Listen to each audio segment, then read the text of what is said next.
the desks, the mixing desks that we were using at the time, which were great desks, SSL desks, had, every track had a little part in the component, little section, which was a noise gate and a compressor. Now a compressor, if you put a compressor on a sound, like instead of just, if you hit a snare drum, if you hit if you put a compressor on it, it will last longer. It will, because you're making it, you're compressing it and then letting it open up, so you'll get the room sound, you'll get the person breathing. If you put a noise gate on that and cut it off, you'll get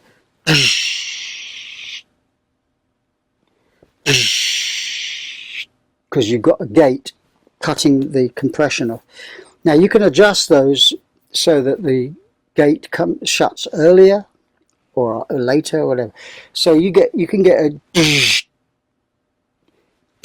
which is the gate cutting it off.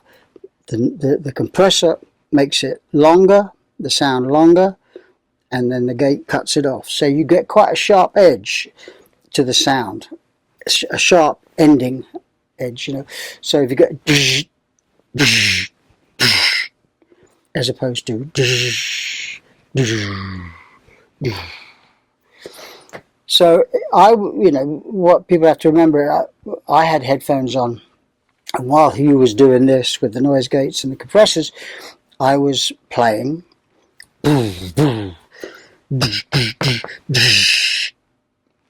Okay.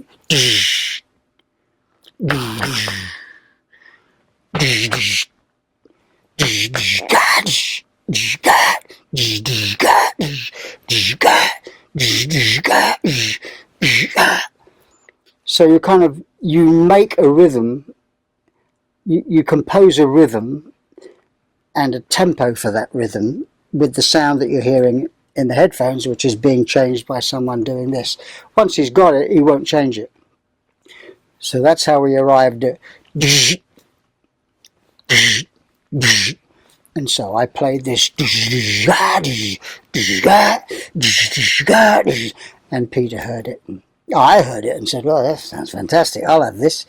You know, I was almost wanting to take a tape home for me, but Peter said, no, I'd like, you know, just play that for 10 minutes and I can use that. So that's how that Intruder Sound was kind of discovered, if you like. I'm sure Steve Lillywhite, who was Pete's producer, and Hugh may have done it other places, I don't know, because I'd never heard it before, but I'm sure they had.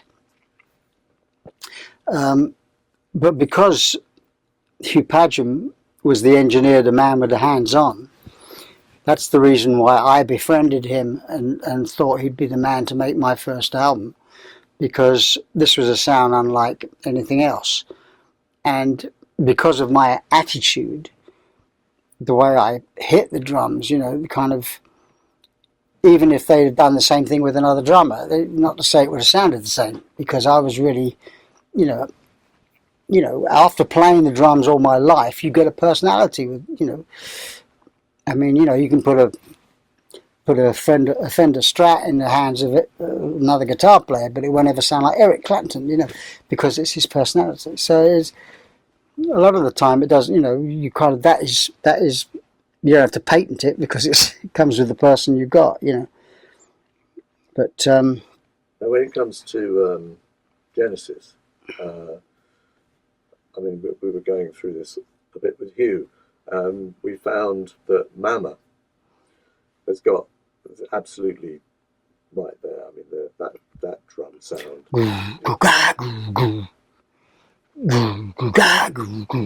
Well, I mean, the Genesis, by the time we did Mama, Genesis had bought the farm, and we'd recorded Abacab in the studio, and you know, we were building we'd converted the barn into a studio. In fact, not the barn. Sorry, we'd converted the garage. It was a huge garage, and we'd converted that into a studio, and we'd made a drum room because, you know, we all kind of thought, you know, this was a great drum sound, and we should try to take the best of all the studios we'd worked in. Hugh was involved in this, and we said we'll have a stone room. It never sounded the same as the one in Goldhawk Road because it's different stone, different size room, you know, just different cement. You know what I mean? It's all going to sound different. But we did get stone in, and then we also put curtains in so we could control the drum sound. You know, we could have it less ambient, more ambient. And so Mumble was a result of what that room sounded like. But, you know, with the SSL desk and the same kind of noise gates and compressors that were on the desk that Hugh would have been used to using, we got something close to it. You know, I went back to Goldhawk Road many times. I mean, I did a John Martin album there, produced that, and we used the gated drum sound on Glorious Fool.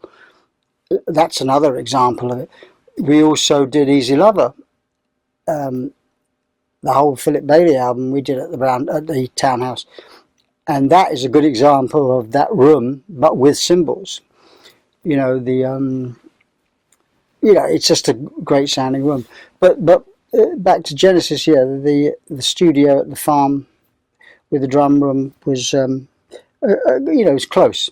It was close, and if it was lacking in something, you could always put something on from the desk. I mean, you can get a pretty good facsimile of it. And the drum part of Mama was the same player, you know, me, and I'd done In the Air, and I'd done, you know, my couple of solo albums by this point. So Hugh and I had our own little way of working together. He'd been working with me. He came on board with Genesis, and so we kind of used all our little tricks. And Mama does sound, you know, same ballpark. I was thinking that it lends itself so well to the song because it's quite a creepy song. And The Intruder is quite a creepy song. Yeah. But there's something else in Mama which we talked about before, which is the whole the laugh. Grandmaster Flash thing. When Hugh was talking about it, he said that you had was it a compressor on the mic?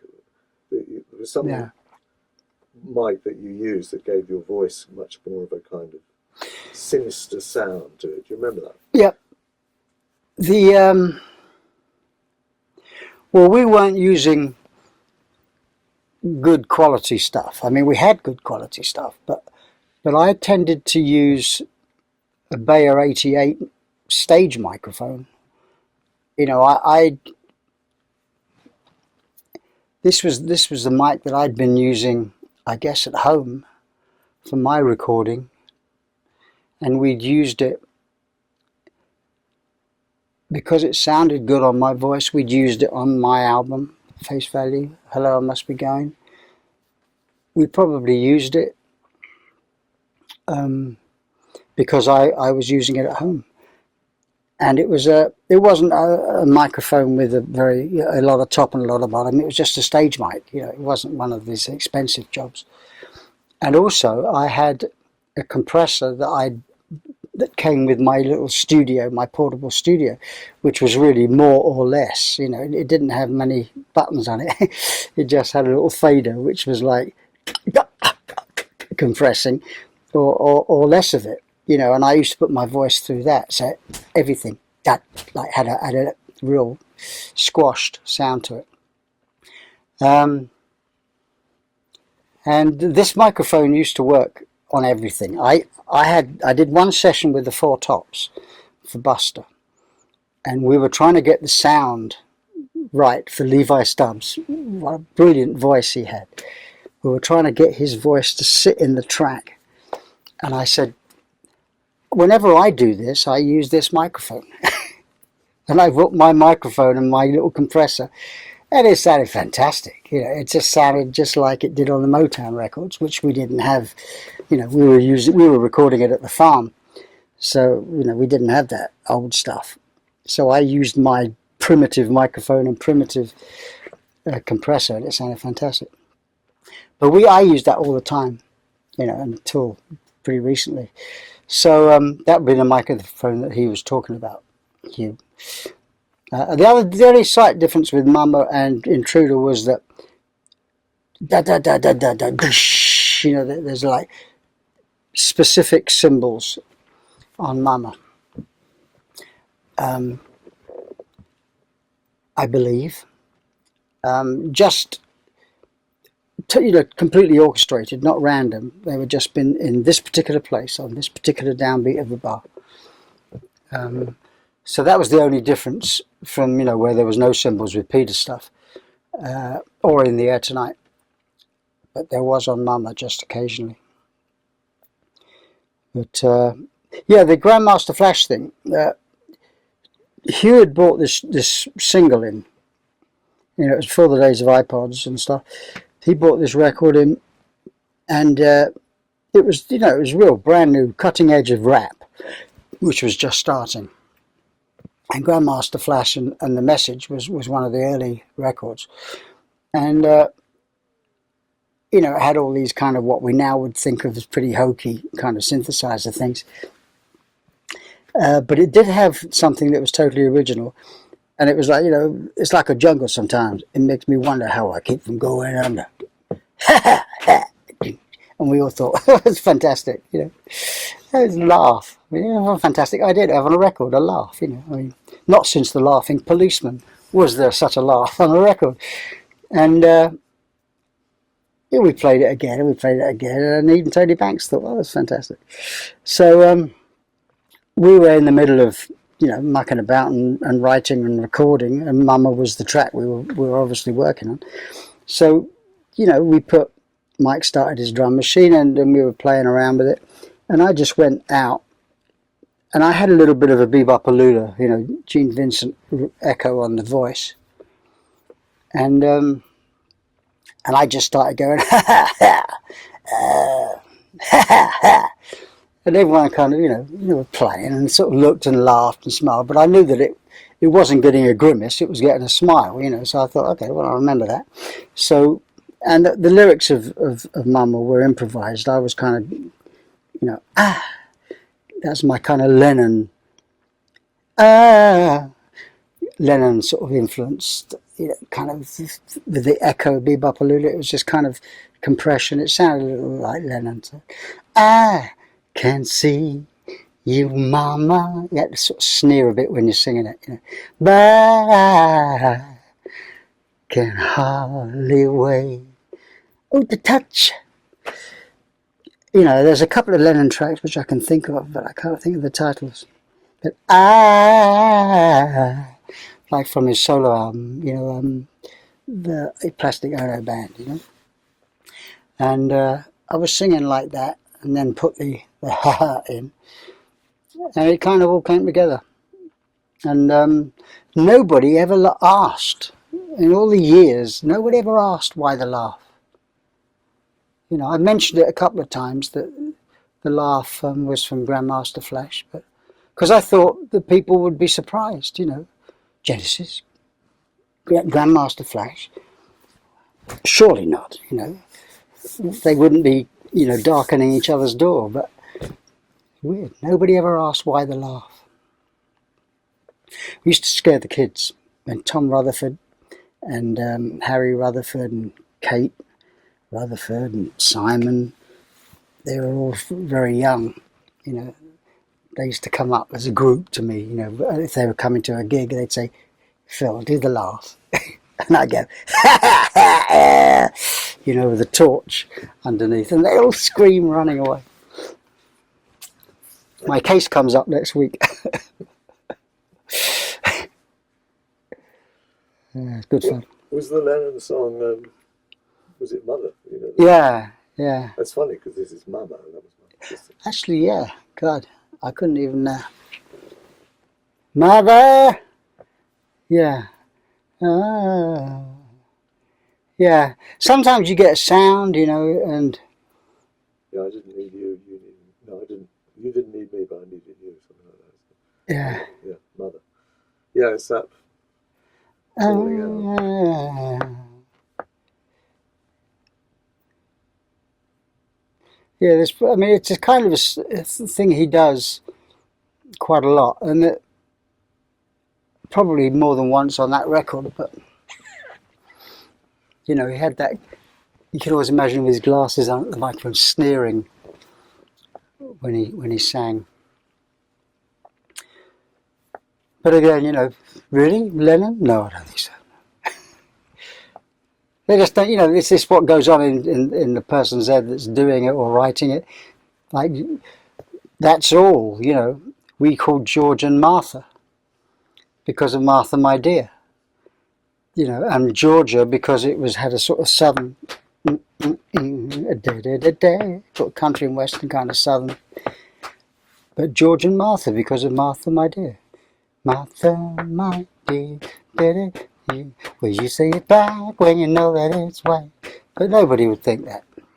You know, people, you know, even if you told them, they'd say, no, it's Genesis, progressive rock.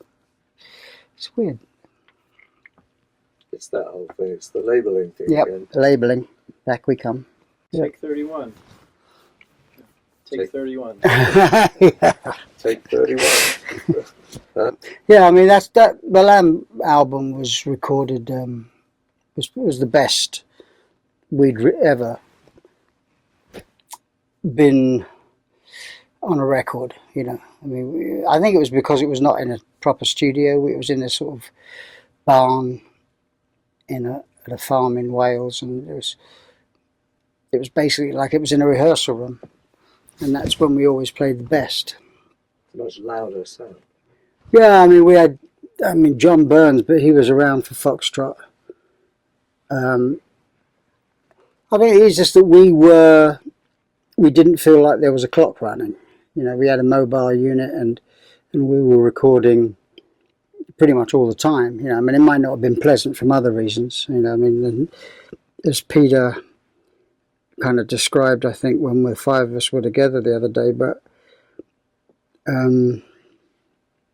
one thing it did lend itself to was us being more at ease with the studio environment, you know. Because what used to happen, I mean, Fountain of Salmacis on Nursery Crime, I mean, we got to like 30-something takes. And the idea would be to get a take where we all played well. And by the time you get to 32 takes, 31 takes, you know, no one's playing well. And everybody's watching what they do because they don't want to make a mistake.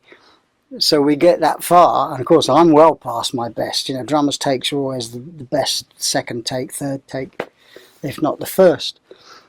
And then they'd all go and replace their parts.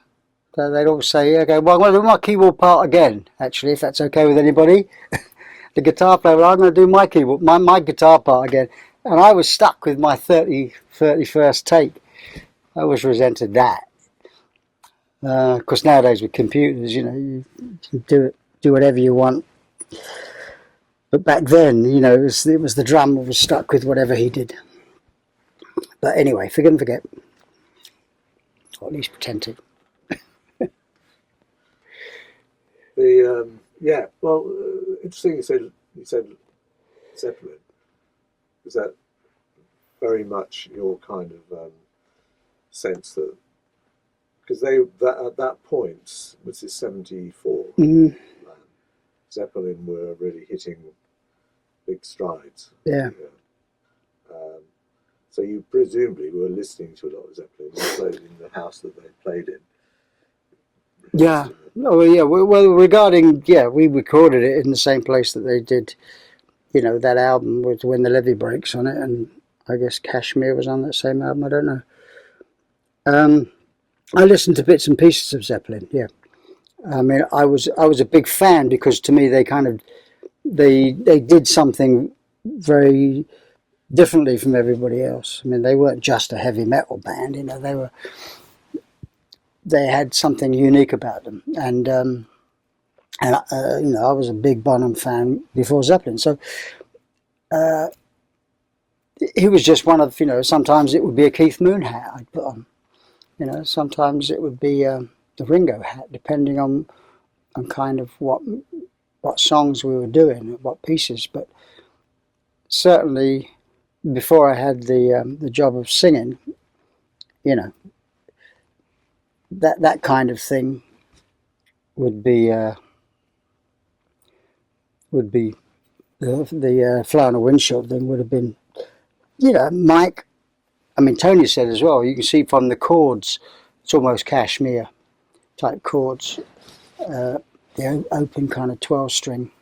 That would have been Zeppelin influenced. So I think we were all going along that direction, you know, at times, occasionally. But I don't think many people would have thought of that. You know, that's what we were thinking. I don't think anybody would have put us and Zeppelin in the same box at any point. I was thinking that the shows, once you were in the 80s and you were going to big stadium shows, there's such a range of almost like different genres in there, right? So I mean, there is definitely the harder rocking Zeppelin stuff in there still, you know, and there is the sort of older multi-layered stuff. Yeah, I mean, all the new, you know, great 80s stuff, which is more kind of pop songy. Yeah. Yeah, I think, I mean, the side of Zeppelin I think we all got off on was the kind of thing when the levee breaks in Kashmir and those kind of, you know, that kind of groove with the guitar. It wasn't sort of high energy rock. I mean, we never kind of did that, you know.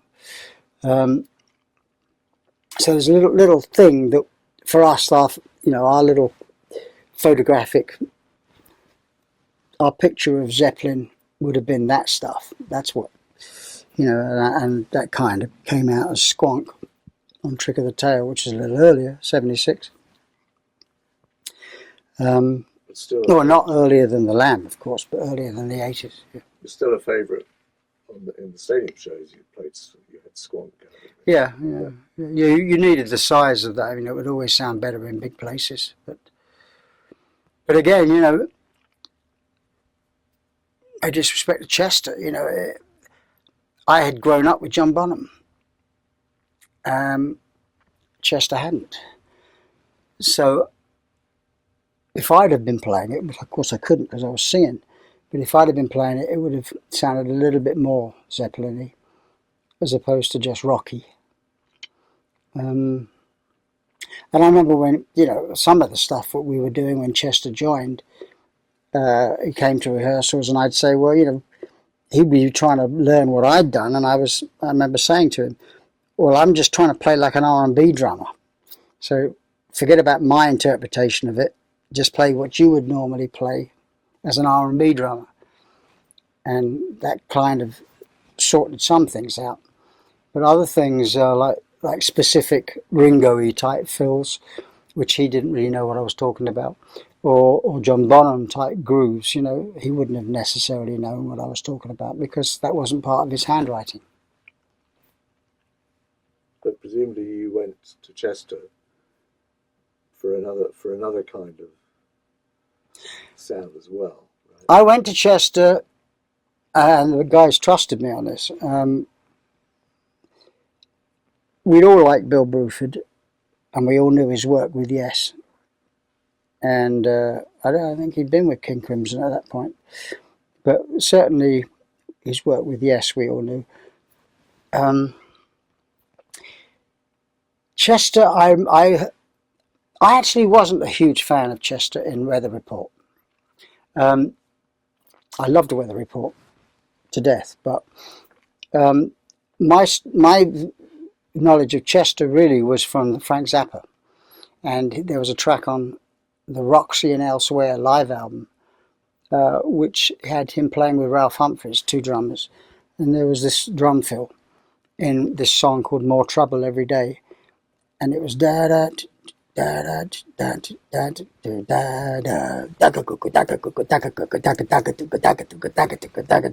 da.